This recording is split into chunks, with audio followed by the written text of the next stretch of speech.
মাসরুর আরিফিন আমারে উদ্দেশ্য কইরা বানি দিছে এক জায়গায়। মাসরুর আরিফিনরা চিনেন না? বাংলাদেশের একজন বড় ব্যাংকার, প্রফেশনাল মানুষ। ব্যাংকার হইলে টাকা গুনে শুধু, তবে সে সাহিত্য টাইত্য করে আর কি, লেখারাত ভালো। আমি যাদেরকে বাঙ্গু সুশীল বলি সেই গ্রুপের একজন প্রতিনিধি কইতে পারেন। সে কি কইছে সেটা আগে শুনে আসি। আমি ওই পিনাকিদাকেই আবার বলবো, ওনার উদ্দেশ্যেই বলবো, আমরা কেউই পারফেক্ট না।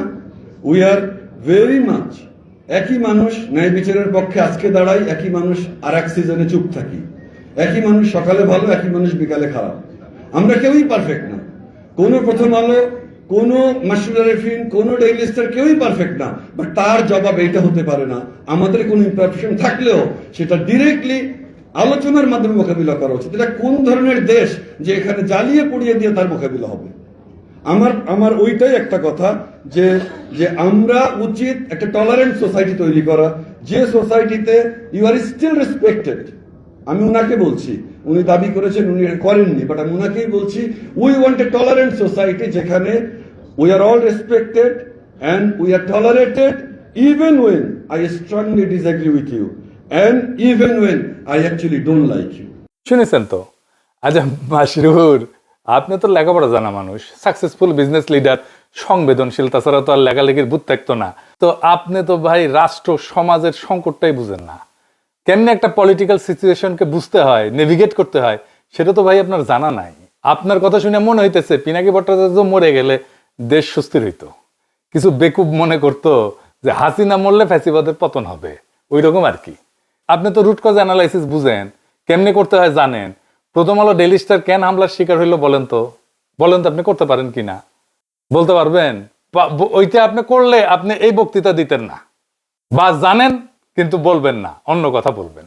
এটা ভণ্ডামি, হিপোক্রেসি। আমি আজকে আপনারা দেখাই দিব কেন এটা হইল। মাহবুজানাম দেখতে পায় না তার অপরাধটা কি। এইভাবে সর্বপ্রথমবারের মতন প্রথম আলো ডেইলি স্টার অফিসে আগুন জ্বালালো কেন? কেন? আমরা কি অপরাধ করলাম? হাসিনাও দেখতে পায় না তার অপরাধটা কি, অন্যভাবে। দেশবাসীর কাছে আমি বিচার চাই, কি অপরাধটা কি করেছি। কিন্তু আপনি যদি প্রবলেমটা আসলে ফিক্স করতে চান, তাইলে আপনাকে রুট কজ অ্যানালাইসিস করে একটা সলিউশন, সমাধানের রাস্তা বের করতে হবে। আপনি যেহেতু ইন্টেলিজেন্ট, বেকুব এবং মাথা মোটা না, আপনার যেহেতু পার্সোনাল স্টেক নাই এই ঘটনায়, আমার আলোচনাটা মন দিয়ে শোনেন, তারপরে পাইলে বেকুব গুলোরে বুঝেন।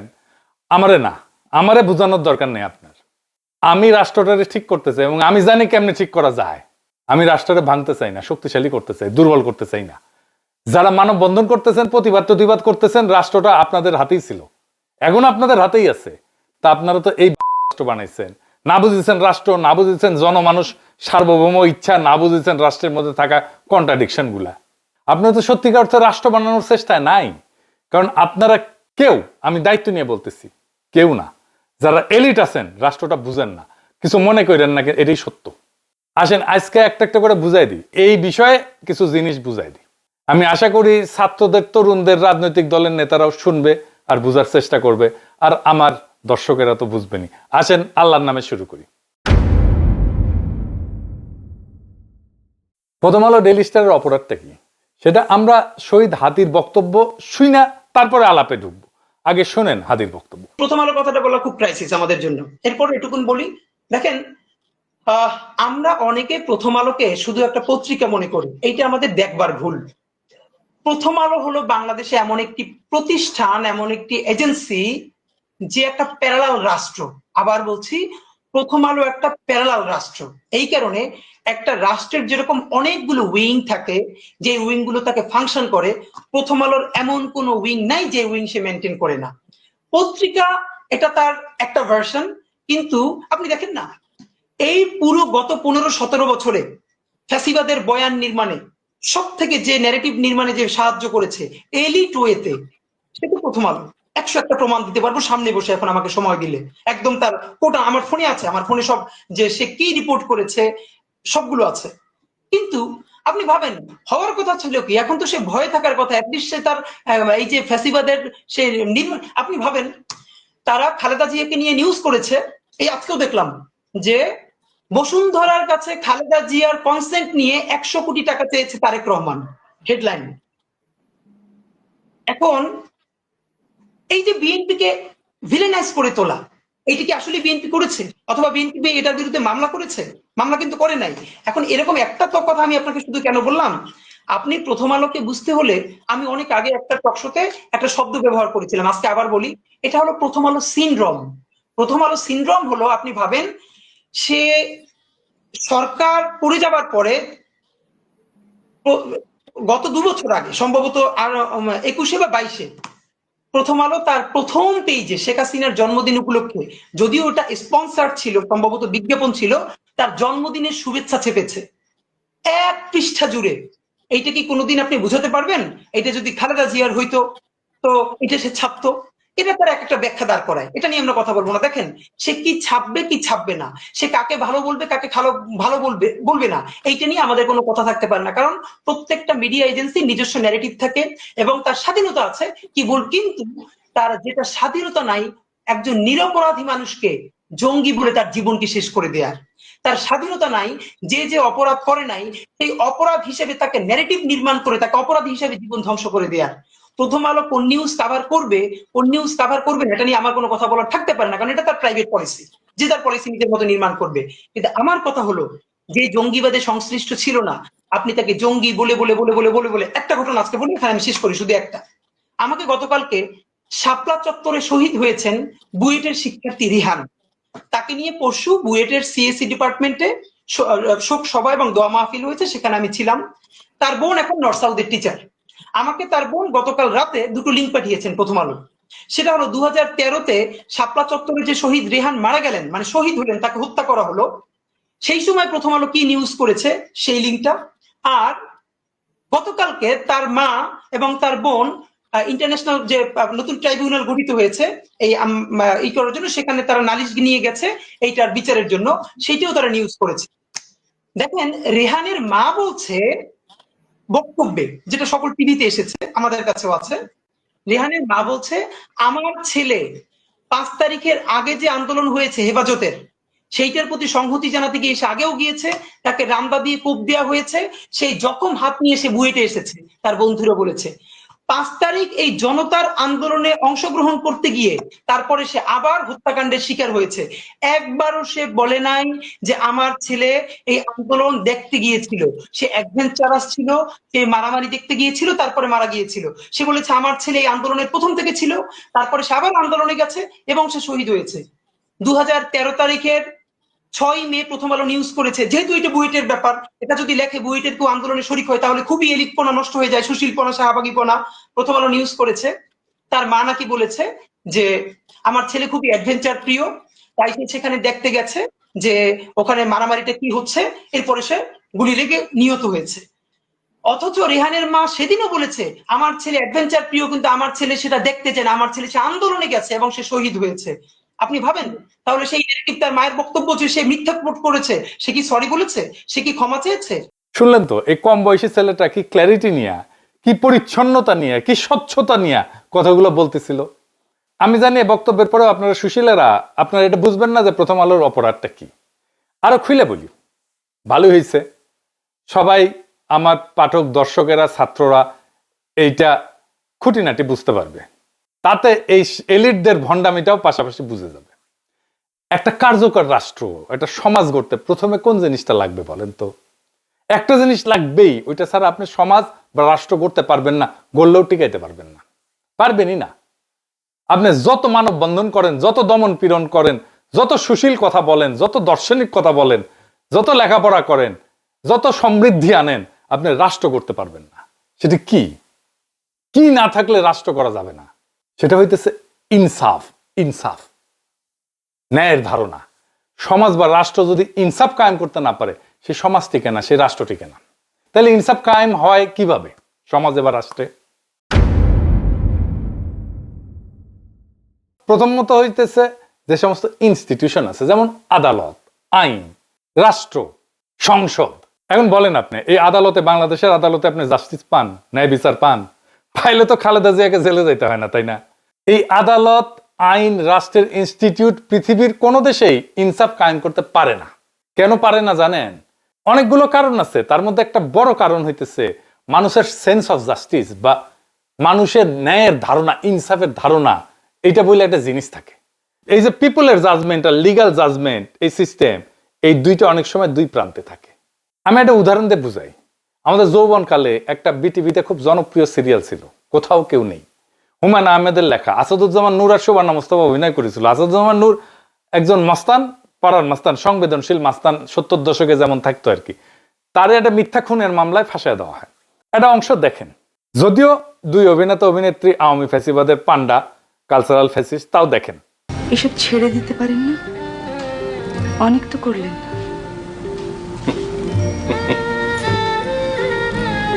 হাসছেন কেন? ছেড়ে দিতে ইচ্ছা করে, মাঝে মধ্যে খুব ভদ্রলোক হইতে ইচ্ছা করে, খুব আফসোস হয়। মনে হয় ভদ্রলোক হইতে পারলে তুমি হয়তো আমার সঙ্গে কঠিন ব্যবহার করতে না, তাহলে হয়তো এটা পার্কে তোমাকে নিয়ে আমি হাঁটতে পারতাম। আজ আপনার কি হয়েছে বাকি ভাই? কিছু হয় নাই। আচ্ছা আমি যাই। তো আসাদুজ্জামান নূরের ক্যারেক্টারের নাম ছিল বাকের ভাই। এই বাকের ভাইয়ের ফাঁসি দেয় আদালত। টিভি নাটক, বাস্তবের ঘটনা না কিন্তু। কিন্তু নজিরবিহীন ভাবে মানুষ রাস্তায় নেমে আসে, ভাঙচুর শুরু হয়, পুলিশ মোতায়েন করতে হয়। হুমায়ুন আহমেদকে হুমকি দেওয়া হয় যেন বাকের ভাইকে ফাঁসি দেওয়া না হয়, পর্দায়, টিভিতে। আচ্ছা, এইবার মাসরুর আরেফিন, আপনি বলেন তো, পর্দার একজন ফিকশনাল ক্যারেক্টার, এইটার জন্য এইভাবে মানুষ রাস্তায় নেমে আসছিল কেন? বলতে পারবেন? আমি জানি বলতে পারবেন না। বলবেন আবেগ টাবেগ ইত্যাদি মেলা কিছু, নস্টালজিয়া। এইখানে মানুষের সেন্স অফ জাস্টিস আক্রান্ত হয়েছিল, ন্যায়ের ধারণা, ইনসাফের ধারণা আক্রান্ত হয়েছিল। মানুষ মনে করছিল আরে এটা তো বেইনসাফি, তাই টেলিভিশনে হইলেও সেটা ঠেকাইতে গেছিল। আবেগে না, নস্টালজিয়ায় না, এটা একটা কালেকটিভ মরাল শক ছিল তার জন্য। আপনি দেখবেন যে গাড়িতে, মানে পাবলিক ট্রান্সপোর্টে, ওই এসি গাড়িতে না, এই সাধারণ গাড়িতে, রিক্সায়, পিছনে অশুদ্ধ বাংলায় লেখা থাকে মানুষের বিবেকের আদালতই মানুষের সর্বোচ্চ আদালত। ওরা গভীর দার্শনিক আলাপকে খুব সহজভাবে এইভাবে লিখে, বুঝতে পারছেন? তো কেন আপনার ইনস্টিটিউশনাল আদালত, আইন, এই যে পিপলের জাস্টিস বা ন্যায়ের ধারণাকে রিফ্লেক্ট করতে পারে না, এটাকে ধারণ করতে পারে না? জানেন এটা কেন পারে না? এই জন্যই গান লিখতে হয়। বিচারপতি তোমার বিচার করবে যারা আজ জেগেছে সেই জন্য। গান গাওয়ার জন্য তো দিওয়ানা হয়ে যান আপনারা, কিন্তু গান কোন দার্শনিক জমিনে জন্ম নিয়েছে সেটার হদিশ কখনো রাখেন না। এটাই আফসোস। আসেন আমরা বুঝি যে কেন এই যে লিগ্যাল সিস্টেম, এইটা রিফ্লেক্ট করতে পারে না জনমানুষের ন্যায়ের ধারণাকে। প্রথম কারণ হইতেছে আইন তো পুরনো হয়ে যায়, তাই না? ধরেন শ্রম আইন 2006 সালে, বাংলাদেশের শ্রম আইন যেটা 2006, এটা প্রণীত হয় 2006 সালে। তারপরে 2013-তে একবার সংশোধন হয়, 2018-তে একবার সংশোধন হয়, 2023-এ একবার সংশোধন হয়। কারণ মানুষের সেন্স অফ জাস্টিস পরিবর্তিত হয়, মানুষের ন্যায়ের ধারণা পরিবর্তিত হয়। একটা বাস্তব উদাহরণ দিই। বাংলাদেশ স্বাধীন হওয়ার পরে 20 বছর পর্যন্ত তো আমাদের কারো কোনো সমস্যা হয় নাই এটা মাইনে নিতে যে নির্বাচিত সরকারই সংসদ নির্বাচন অনুষ্ঠিত করবে, সিটিং গভর্নমেন্ট। কিন্তু এখন আমরা কেউই মনে করি না যে নির্বাচিত সরকার, সিটিং গভর্নমেন্ট একটা অবাধ নিরপেক্ষ নির্বাচন অনুষ্ঠিত করতে পারে। সেই জন্য আসলে তত্ত্বাবধায়ক সরকারের আইন, বুঝলেন তো? আমাদের ইনসাফের ধারণা, ন্যায়ের ধারণা পরিবর্তিত হয়ে গেছে। তাই আমাদের আইনি ব্যবস্থাকে মানুষের মধ্যে থাকা যে ইনসাফের ধারণা, এইটার কাছাকাছি নিয়ে আসতে হয়। সবসময় মানুষের ইনসাফের ধারণা পাল্টায়, বদলায়, আমাদের আইনি কাঠামোকে তার কাছাকাছি নিয়ে আসতে হয় ক্রমাগত। কিভাবে রাষ্ট্র এই কাজটা করে জটিল মনে হইতেছে না?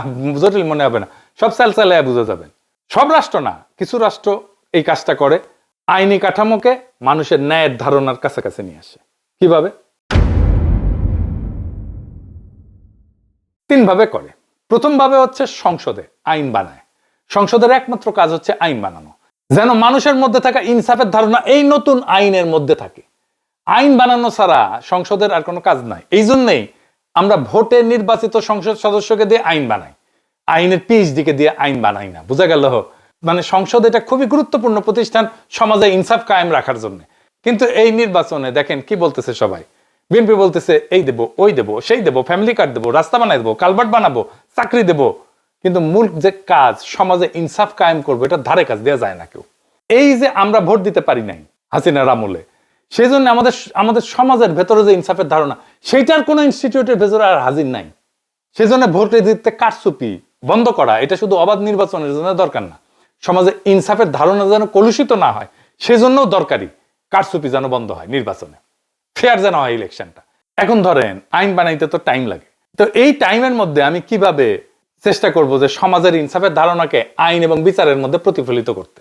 এখানে আসে দ্বিতীয় পদ্ধতি, আদালতের জুরি সিস্টেম। সেটা আবার কি? আদালতের জুরি সিস্টেম মানে হইলো বিচারের সময় শুধু একজন জাজ বিচার করবে না বা একটা প্যানেল অফ জাজ বিচার করবে না, সাধারণ মানুষের মধ্যে থেকে, জনতার মধ্যে থেকে বাছাই করা কয়েকজন নাগরিকও এই মামলার প্রমাণ শুনে সিদ্ধান্তে অংশ নেবে। এতে আদালতের রায় কেবল বইয়ের লিখিত আইন পুরানো নিয়ম অনুযায়ী হবে না, বর্তমান সমাজের ন্যায়বোধ, মানুষ কাকে ন্যায্য মনে করে সেটার প্রতিফলন ঘটবে। সেজন্যই জুরি। জুরি আসলে আদালতের ভেতরে জনগণের কণ্ঠ। বাংলাদেশে এই ব্যবস্থা নাই, কারণ এইখানে বিচার ঐতিহাসিকভাবে আমলাতান্ত্রিক ঔপনিবেশিক কাঠামোর উপরে দাঁড়ানো। এইখানে জজ বিশেষজ্ঞ সেই সব জানে, জনগণ জানে না। এর ফলে অনেক সময় আদালতের রায় আইনসম্মত হইলেও মানুষ নৈতিকভাবে তার ন্যায্য মনে করে না। তখন জনগণের সেন্স অফ জাস্টিস আদালতের ভেতরে জায়গা না পেয়ে বাইরের রাস্তায়, আন্দোলনে, ক্ষোভে, সহিংসতায় বেড়ায় আসে। আদালতে জুরি না থাকায় মানুষের যে বিচারবোধ, ন্যায়বোধ, সেটা আদালতের দরজার বাইরে পড়ে থাকে। আর সেই দরজার বাইরে জমে থাকা ক্ষোভই সমাজে অস্থিরতা তৈরি করে। জুরি মানে জনগণকে বিচার ব্যবস্থার ভেতরে ঢুকতে দেওয়া, আর সেটা মানে রাষ্ট্রের উপরে জনগণের একটা নৈতিক নিয়ন্ত্রণ প্রতিষ্ঠা করা। তো এটা তো নাই বাংলাদেশে জুরি সিস্টেম। তাইলে হাসিনা আমলে কোন জিনিসটা এই দায়িত্বটা পালন করতে পারতো, যে ইনসাফের ধারণা আমাদের ইনস্টিটিউশনের মধ্যে নিয়ে আসা, আমাদের জাস্টিস সিস্টেমের মধ্যে নিয়ে আসা? কোনটা? সেটা হইতেছে মিডিয়া। হাসিনা ওইগুলোকে সিস্টেমেটিক্যালি বন্ধ করে দিচ্ছে, আমার দেশ বন্ধ করে দিচ্ছে, দিগন্ত টিভি বন্ধ করে দিচ্ছে। মিডিয়া জনগণের যে সেন্স অফ জাস্টিস, ইনসাফের ধারণা, এটা তুলে ধরতে পারে। কারণ দার্শনিকভাবে মিডিয়াই সেই জনপরিসর যেখানে আইন না, নৈতিক বৈধতা গঠিত হয়, সত্য তৈরি হয়, ন্যারেটিভ তৈরি হয়। আর মিডিয়া যদি এই দায়িত্ব ছেড়ে দিয়ে কেবল ক্ষমতার ভাষা অনুবাদ করে, তাইলে জনগণের সেন্স অফ জাস্টিস বা ইনসাফের ধারণা আদালতে বা সংসদে না, রাস্তায়, ক্ষোভে, সহিংসতায় প্রকাশ পায়। ইতিহাসে বারবার দেখা গেছে মিডিয়া নীরব হলে ন্যায় বিচার শব্দ হারায়, আর শব্দ হারাইলে মানুষ তখন শরীর দিয়ে কথা বলতে চায়। ফরাসি দার্শনিক এতিয়ান বালিভার উনি বলছেন যে counter violence born from exclusion. আপনি যখন আমার কণ্ঠস্বরকে থামাই দিবেন, বন্ধ করে দিবেন, তখন এটা ভায়োলেন্স হিসাবে বাড়ায় আসে, সহিংসতা হিসাবে বাড়ায় আসে।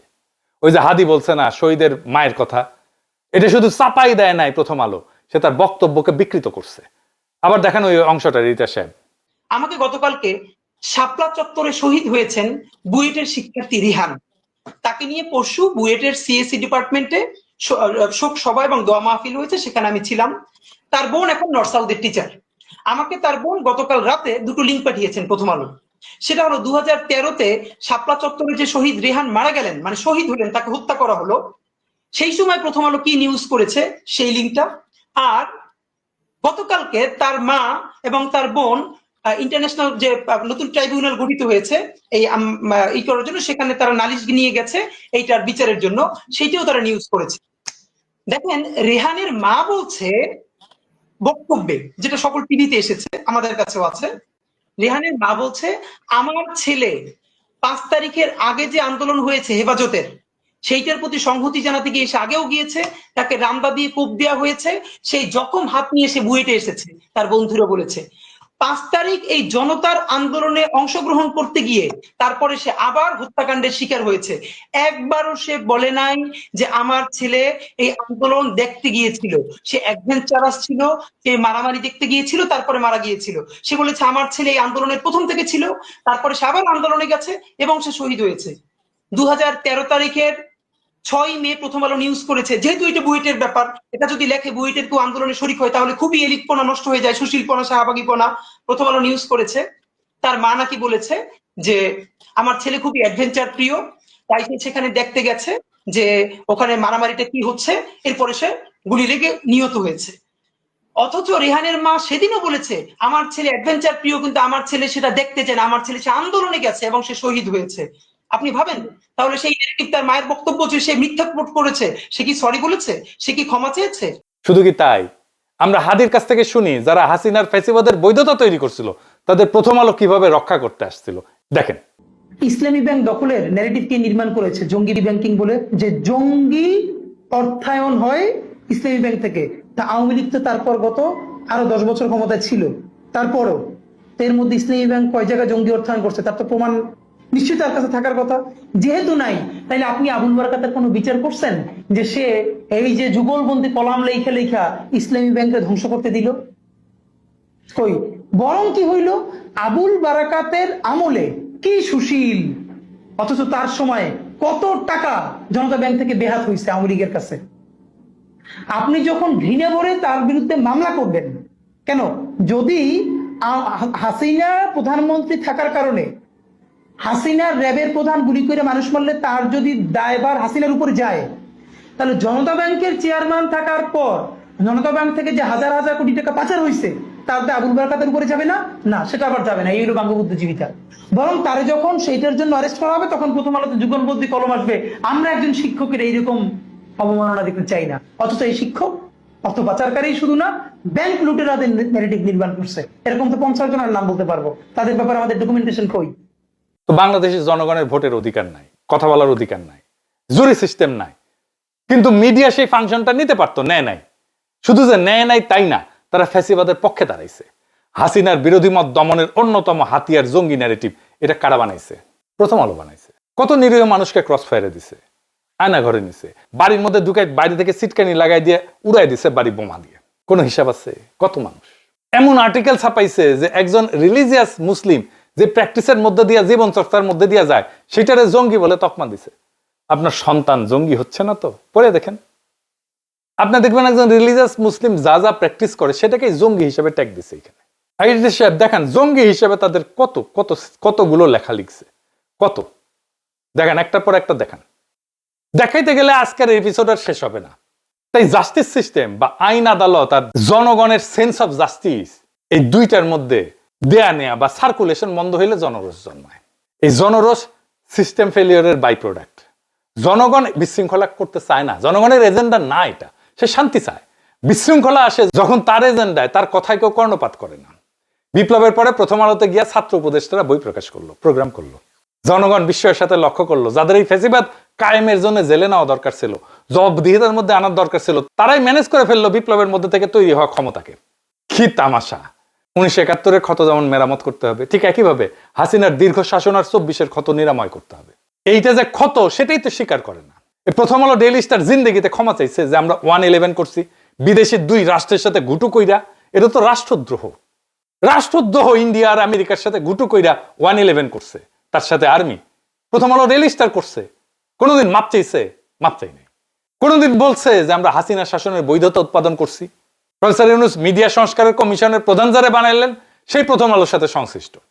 আপনারা মাইরা পিটায় ঠান্ডা করে দিতে পারবেন হয়তো, সাময়িক। এই ক্ষোভ ছাইচাপা আগুনের মতো থাকবে। এখন আমরা কইতে পারেন সলিউশন কি? আমি সলিউশন কইয়া দেব না, প্রচুর সলিউশন কইছি, কেউ কানে নেয় না কথা। আমার সলিউশন আপনি নিবেনও না। নিজেকে আগে প্রশ্ন করেন, প্রশ্ন করে দেখেন আপনি আসলে এই অবস্থার অবসান চান কিনা। অবসান চাইলে আগের কোনো সিস্টেম এটা সলভ করতে পারবেন না। আপনারা অনেক কিছু করতে পারবেন, কিন্তু এটা ভুলেন না আন্তর্জাতিক মিডিয়া আপনাদের প্রো ইন্ডিয়া বলে। এইটা সাহেব দেখা দেন কোথায় প্রো ইন্ডিয়া লিখেছে। আমি এটা বুঝি না কেন প্রথম আলো ডেইলি স্টারের মালিক পক্ষ মাহফুজা নাম আর মতিউর রহমানের কর্তৃত্বের উপরে, তাদের উইজডমের উপরে ভরসা করতেছে। এই জন্যই পাবলিক ওয়াচ লাগে। এটা যদি শেয়ার মার্কেটে শেয়ার টেয়ার থাকলো না, শেয়ার হোল্ডাররা ক্যাক করে ধরলো না। কেন তারা একটা কনস্ট্রাকটিভ এনগেজমেন্টের দিকে যাচ্ছে না? তারা মনে করতেছে বিএনপিকে তো ম্যানেজ করেই ফেলেছি, সব ঠিক করে ফেলবো। জি না, দুনিয়া বদলায় গেছে, ক্ষমতার এখন প্রচুর কেন্দ্র। বিএনপি বাংলাদেশের ন্যারেটিভ নিয়ন্ত্রণ করে না। এটা যতদিন আপনারা ঝুলাই রাখবেন ততদিন আপনাদের সমস্যার সমাধান জটিল থেকে জটিলতর হবে। বাংলাদেশের সমস্যা বিশৃঙ্খলা না, বাংলাদেশের সমস্যা জনতা না, বাংলাদেশের সমস্যা অপরাজনীতিও না। বাংলাদেশের সমস্যা হলো রাষ্ট্র এবং জনগণের ন্যায়বোধের মধ্যে সার্কুলেশন বন্ধ হয়ে যাওয়া। যে রাষ্ট্র জনগণের ইনসাফের ধারণাকে আইনে ঢুকতে দেয় না, আদালতে শুনতে দেয় না, ভোটে আপডেট হইতে দেয় না, আর মিডিয়ায় উচ্চারিত হইতে দেয় না, সেই রাষ্ট্র একদিন আবিষ্কার করে মানুষ আইন দিয়া কথা বলে না, মানুষ তখন শরীর দিয়া কথা বলে। এই জন্যেই রাস্তায় আগুন লাগে, এই জন্যেই জনরোষ জন্মায়, এই জন্যেই সুশীল ভদ্র বিশ্লেষণ, পুতু পুতু কথা, এগুলো কোনোটাই কাজে লাগে না। কারণ জনগণের জন্য তো জনরোষ কোনো এজেন্ডা না, এটা সিস্টেম ফেলিওরের বাই প্রোডাক্ট। আপনারা যারা মনে করেন কিছু মানুষকে চুপ করাইলে, কিছু মানুষকে মেরে ফেললে হাদির মতো, কিছু নেতা সরাই দিলে, কিছু ক্ষমতার সাথে সিস্টেম করে ঘুটু করে আসলে রাষ্ট্র সুস্থ হবে, সুস্থির হবে, আপনারা ভুল জায়গায় চিকিৎসা করতেছেন। রোগটা তো ব্যক্তির না, রোগটা মতেরও না, রোগটা দলেরও না, রোগটা হলো রাষ্ট্র জনগণের বিচারবোধকে, ন্যায়বোধকে রাষ্ট্রের ভিতরে ঢুকতে দেয় না। আর যে রাষ্ট্রে ইনসাফ কায়েম করতে পারে না, সে রাষ্ট্র যত উন্নয়ন করুক, যত সমৃদ্ধি করুক, যত মানব বন্ধন করুক, যত সুশীলতা দেখাক, সেটা টিকবে না। যত শক্তি দেখাক, টিকবে না। এটা হুমকি না, এটা ভবিষ্যৎবাণীও না, এটা ইতিহাসের নিয়ম।